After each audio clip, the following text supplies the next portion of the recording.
Jeff has been a role model for me for many years.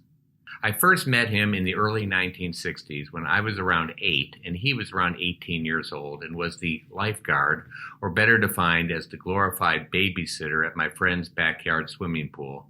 And so I had the opportunity to torment Dr. Ponsky at a very early age. He also blazed the trail for many Cleveland teenagers who had an interest in medicine to follow. He was one of the first teens to work in the OR at the Mount Sinai Hospital of Cleveland, serving as summer relief for the OR scrub techs. As a surgery resident at the University of Cincinnati, I heard early on about the PEG procedure that he pioneered in Cleveland at UH. And despite the skepticism of some of the senior surgeons, including our chair, Joe Fisher, one of the junior attendings and another mentor, Bob Bauer, convinced me that we should place a PEG tube in one of his patients.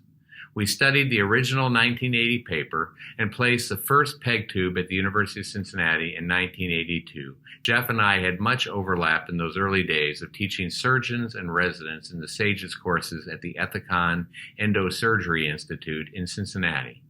It was always a treat to sit in on Jeff's lectures and demonstrations related to endoscopy. I think I learned more than most of the other attendees. And to this day, I still teach my residents the Ponsky adage of dancing with the scope when they are manipulating their endoscopes through the GI tract. Finally, I had the privilege of serving along with Jeff as we were both directors on the American Board of Surgery.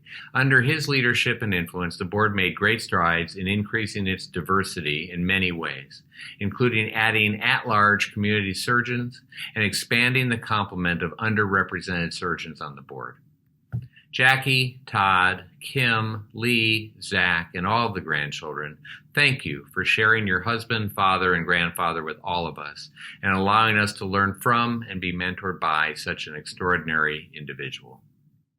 Well, Jerry Freed and Karen are dear friends. Jerry Freed has been everything in American and Canadian surgery, from McGill, and he having me as visiting professor at McGill was a tremendous honor for me. And he's done everything. He's been everything in most societies. At the same time, he's one of the most humble gentlemen you could ever ask to meet. He's a great role model for his residents, and he's a great role model for his colleagues. So it's really a privilege and a pleasure to say something about my role model and idol, Jeff Ponsky. But I have to start at the beginning. So I didn't know this Dr. Ponsky or who he was, but I have to tell you something, that I actually invented the PEG. Now, he thinks he invented the PEG, and the world thinks he invented the PEG, but when I moved back to Montreal from Texas and I was doing some research on animals, we needed a way to empty the stomach of our animals, and we had an old flexible sigmoidoscope in the lab, and we developed a technique to put in a percutaneous gastrostomy in these animals. And we thought it was really neat, and we wrote it up, and we're about to submit it to a journal called SG&O in those days, only to find in the next edition of the SG&O that this guy by the name of Ponsky had actually done that and done it to people. So no one really cares about developing a technique to do a PEG in a pig, even though PEG and pig, they just differ by one letter. So this guy Ponsky got the fame that I never actually got. So finally, I got to meet this person in person at the SAGES meeting. And I don't know if I ever actually told him the story about my PEG pig, but I got to realize that I was not in the same class. I didn't have that same innovative spirit and the ability to teach people so much and to get surgeons really involved in flexible endoscopy.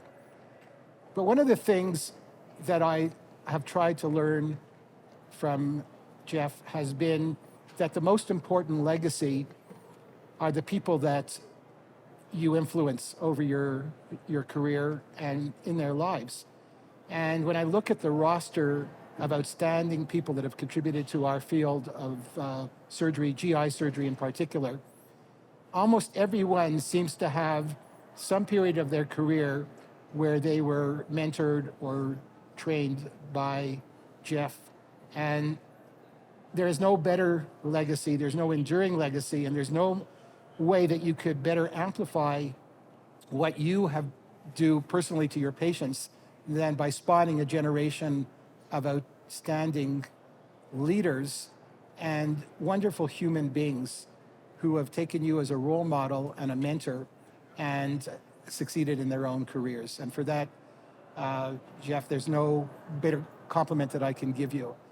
And I've observed this. I've never had the opportunity to work with you directly, but your influence to me has been to aspire to be that type of role model and a mentor to the people that I've had the privilege to work with.